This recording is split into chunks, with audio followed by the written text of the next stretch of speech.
La Biblia en su cosmovisión.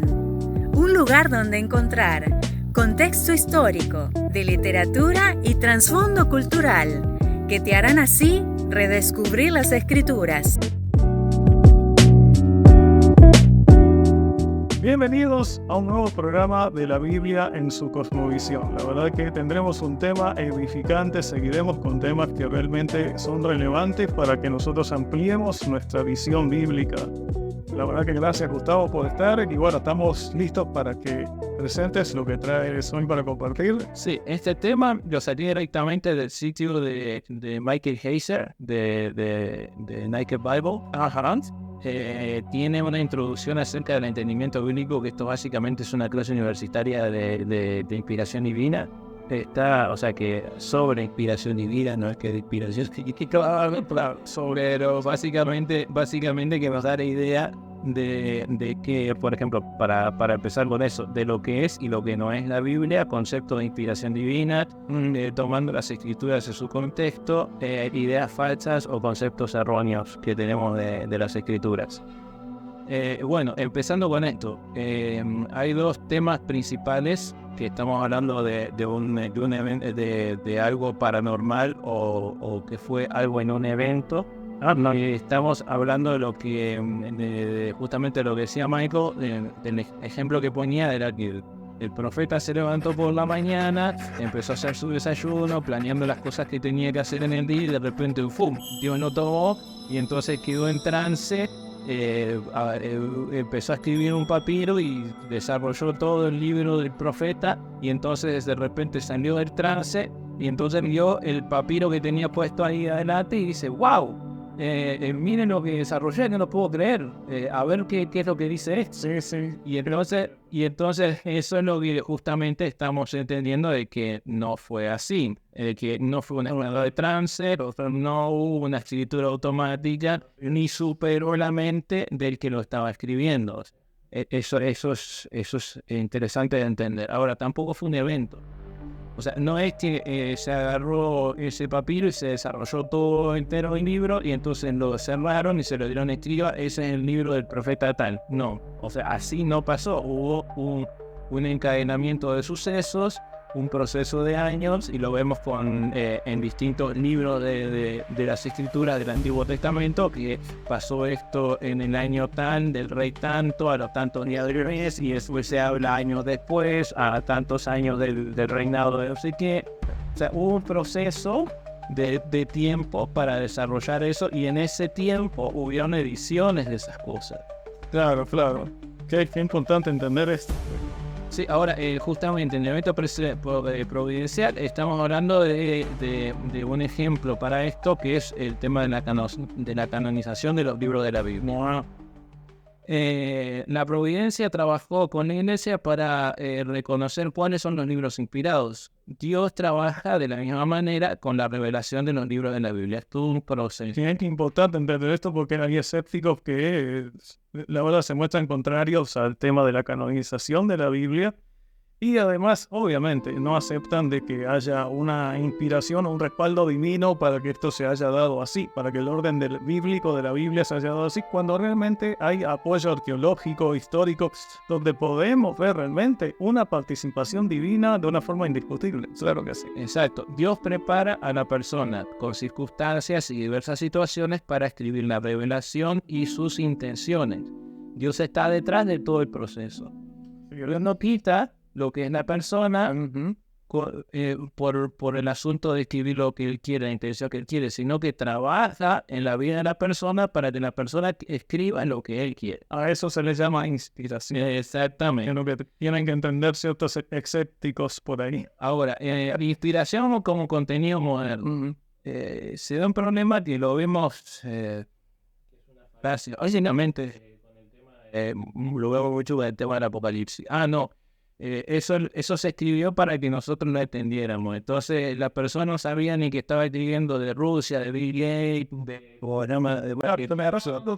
se me estaba dando todo en podio para 2000 años después y ser sabio, claro. que eso lo tenemos que entender, que la Biblia en los libros cuando se escribieron estaban escritos para esas personas en ese momento. Tienen una aplicación para nuestra vida, porque el asunto, lo que tenemos que entender es que Dios lo que quiso poner es un concepto. Claro, eso se llama respetar la relevancia de la audiencia. ¿Para quién primariamente fue escrito y cómo se entendía? Correcto. Entonces, Sí. Que no fue más allá de la mente y las habilidades del escritor, o sea, que el escritor tenía perfectamente lo que estaba escribiendo, conocimiento del futuro para una revelación, para una validación más tardía, o sea que entendemos que no se estaba escribiendo acerca de Hitler o acerca del terremoto de Chapultepec, sino que se estaba escribiendo acerca de ese momento, pero las aplicaciones llegan hasta nosotros, Claro. que es la intención de Dios. Sí. Dirigida para las personas de su tiempo, exacto.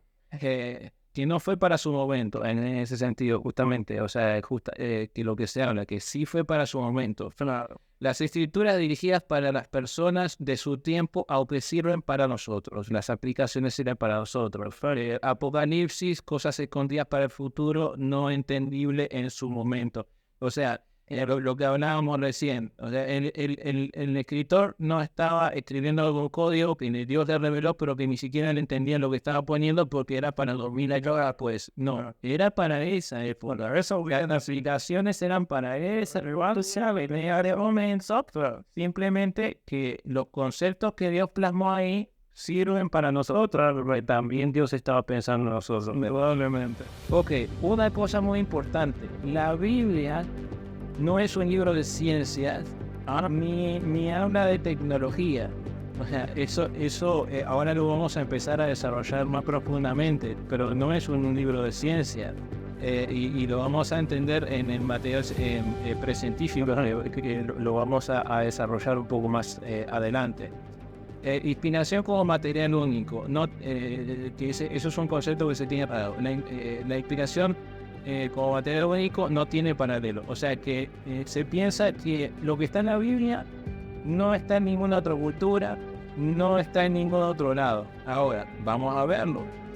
Solo Dios podía proporcionarlo sin ideas externas, sin contribuciones externas. Ahora, hay determinado material que sí obviamente tenía que producir Dios, el material referente, que esa es parte de la revelación del mundo invisible que no vemos, en la revelación del mundo espiritual, de quién es Dios, porque nosotros al no verlo no conocemos qué hace Dios, tampoco si Dios no lo dice, o entenderlo, cómo es el mundo espiritual, debido a que nosotros no lo conocemos ni lo podemos ver. O sea, esa sí es una revelación directamente de Dios, pero el resto del material, sí hay evaluaciones externas, cosas que se toman de otros sitios o cosas que ya existían, que es lo que se introdujo en la escritura. Pero eso no era directamente una revelación de Dios, sino que la persona iba y miraba los registros o eran las cosas que estaban pasando en su momento. Ahora, inspiración exhaustiva, un registro completo. Se piensa también incorrectamente de que todo en el mundo está plasmado en la Biblia, todo lo que existe en el mundo. Ahora, depósito de todo lo que es verdad, o sea, de todas las cosas que existen, tiene que haber, en algún lado en la escritura tiene que estar puesto, y mucha gente hasta se lo inventa con tal de decir que eso es una verdad, cuando no es así. Por ejemplo, no, en la Biblia citan los aviones, en la Biblia citan en teléfono inteligente. Bueno, eso justamente, que es de alcance amplio. Justamente en las escrituras no vas a encontrar una referencia a los planetas más allá de Saturno. ¿Por qué? Porque no tenían telescopio. O sea, Bueno, a simple vista, el planeta más lejos que podían ver era Saturno, porque lo podían ver a simple vista, pero no tenían telescopio. Entonces, no es que Dios no sabía que existía un planeta más allá de Saturno, porque Él creó todo. Simplemente que los escritores, el entendimiento que tenían en esa época, eran lo que podía llegar a plasmar. No te habla de microondas ni te habla de papel de baño. esa foto de televisión, ¿no? De Flat TV, Sí, o de internet, como algunas gente también estaban en la escritura y que la escritura eran de los tanques de guerra y que hablan de los extraterrestres con la visión de Ezequiel, que ese es otro ¿no? Que es interesante, sí, por eso que nadie ve.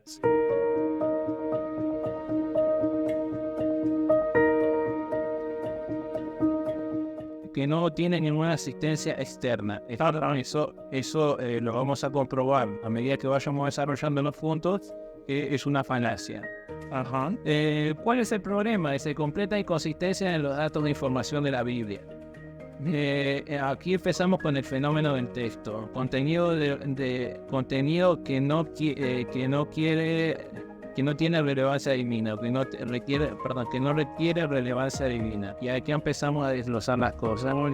O sea, cuando vemos las cosas que no necesitaba revelar Dios, no era que Dios reveló todo ese asunto en el libro, sino que las cosas espirituales fueron las que reveló Dios, pero las cosas existentes fueron la gente que fue y buscó en los registros. Por ejemplo, la genealogía había un registro, solamente iban al registro y entonces leían las genealogías y las pasaban a ese libro. No era revelación divina, que Dios tenía que decirle la genealogía, estaban escritas.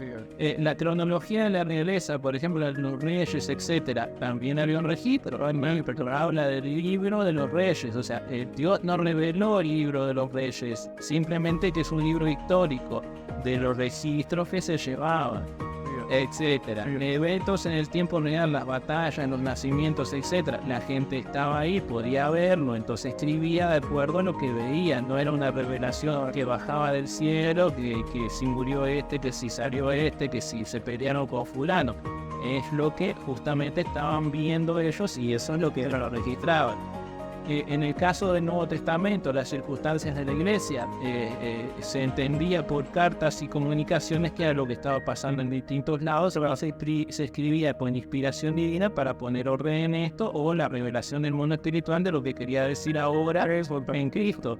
Pero lo que pasaba en sí con por ejemplo, los desórdenes en Corintio o cosas de eso, eran cartas que se le enviaban a Pablo y Pablo se enteraba. No era que un ángel le decía, mira, ¿qué está pasando esto en Corinto? No. Eran informes que recibían y tenían la dirección divina de cómo ordenar la iglesia, ¿verdad? Claro, es que hemos entendido mal las cosas.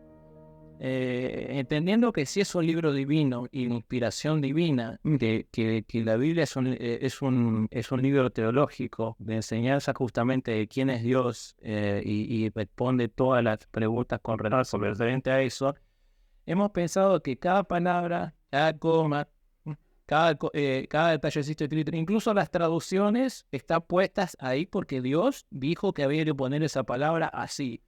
Y ese es el problema, que eso nos ha llevado que incluso mostrando evidencias lógicas, la gente se burle de los mismos cristianos. O sea, que piensan cosas que son contrarias a lo que realmente son. Seguimos con el fenómeno del texto. Y esto explica un poco el asunto. Dios está en control del desarrollo de la información sobrenatural, de todo el proceso de la escritura y de los escritores.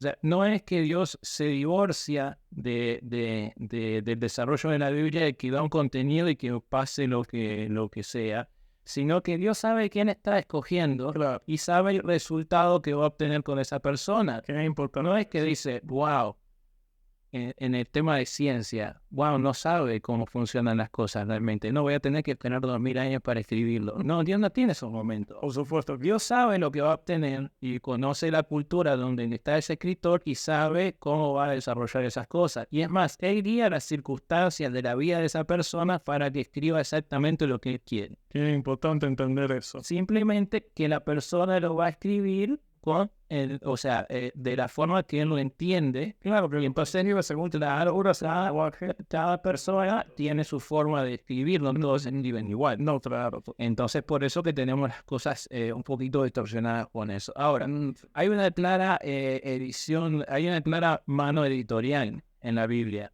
Por eso el sentido de que no se debe tocar más y eso es así y ya. O sea, en el tema del desarrollo de las escrituras, sino que vemos una mano editorial, o sea, alguien que editó ese libro. Vamos al ejemplo de Ezequiel 1 del 1 al 3. Dice, aconteció en el año 30, en el mes cuarto, a los 5 días del mes, que estando yo en medio de los cautivos junto al río Quebar, los cielos se abrieron y vi visiones de Dios. Versículo 2. En el quinto año de la deportación del rey Joaquín, a los 5 días del mes, vino palabra de Jehová al sacerdote Ezequiel, hijo de Buzi, en la tierra de los caldeos junto al río Quebar. Vino allí sobre él la mano de Jehová. Ahora, momento. O sea, primero está hablando el profeta y después pasa a tercera persona. ¿Personal? Que Dios se equivocó como lo estaba redactando. Aquí tenemos el profeta escribiendo y después tenemos a una persona que está escribiendo acerca del profeta los mismos acontecimientos. Entonces, y eso está en la escritura, no me lo estoy inventando yo. Claro, por supuesto. Ahora, ¿qué pasa con esto? Es que en todo ese tiempo había algo que se llamaba, por ejemplo, la escuela de los profetas. Ajá. Que no era solo gente que venía, te daba una profecía, sino que eran básicamente como la escuela de predicadores. Era la gente que predicaba y le daba palabras al pueblo, le enseñaba, etc. En la escuela de los profetas. En el tiempo que había determinado profeta, que eso hay registros incluso en varios libros, era que alguien daba una palabra profética y ellos lo registraban. Si se cumplía, ya tenían eso ahí de que esa persona sí lo había dicho y lo había dicho de parte de Dios. Esas cosas se iban guardando. Cuando en determinado momento ese profeta fallecía, entonces la persona que estaba encargada empezaba a recoger los textos que se habían escrito acerca de esa persona. O sea, que había escrito la persona o que había escrito alguien acerca de esa persona. Ahora, lo interesante es que no hay no funciona como en la doctrina de la engrampadora sagrada. Pues hablar, ¿cómo es eso? Sí, que dice, bueno, tráigame todas las páginas y las cosas que tienen escritas, y entonces junta todo y dice, tráigame la engrampadora sagrada, trágate, este es el libro de Ezequiel. Y, ¡pam! Ya, eso no era así. Claro. Todo es buen respaldado por estudiosos que realmente se han encargado de quemarse las pestañas para que entender todo esto, que esto era así. Claro, porque ¿qué pasa? Tenían que ellos ponerlos juntos de una forma, por ejemplo, en esto que estamos hablando, de repente un escrito se encontraba con el escrito original de Ezequiel y con lo que había escrito alguien acerca de eso mismo. Entonces, como entendía que las dos cosas eran reveladas de Dios, porque tenían básicamente el mismo concepto y todo, porque recordemos que lo que querían hacer ellos es preservarlo para el futuro. Entonces, para tener la mayor cantidad de información, entonces dijo, no quito esto ni quito el otro, simplemente los pongo juntos, entonces sí, escribo esta primera parte y después escribo esta otra y simplemente lo que estamos viendo es que coincide una con otra. Qué importante. O sea, alguien lo editó para que se lea de una manera sencilla, para que se entienda y no se pierda material, porque lo que se interesaba y lo que interesaba por las escrituras es que se mantuviera para la posteridad, que la gente leyera lo que había pasado. Entonces, si entendemos eso, entendemos que sí, hubo una inspiración divina, porque las cosas que vivió Ezequiel y las cosas que vivieron los profetas fueron una inspiración divina. Dios les dijo que hicieran esto o lo otro, pero la forma de escribirlo y de registrarlo lo escribió alguien. Claro, o sea, fue cultural, es un tema de cultura, ¿verdad? El contexto cultural en que la persona vivió, la mentalidad del vocabulario que se manejaba en ese tiempo. Hay que entender ese tipo de cosas y respetar la cultura y en el momento que se escribió y de la forma que se escribió y entender quién lo escribió. Claro. Ahora, palabras o contenidos que varían según el mismo evento. Esto está graciosísimo incluso. Bueno, vas a ver.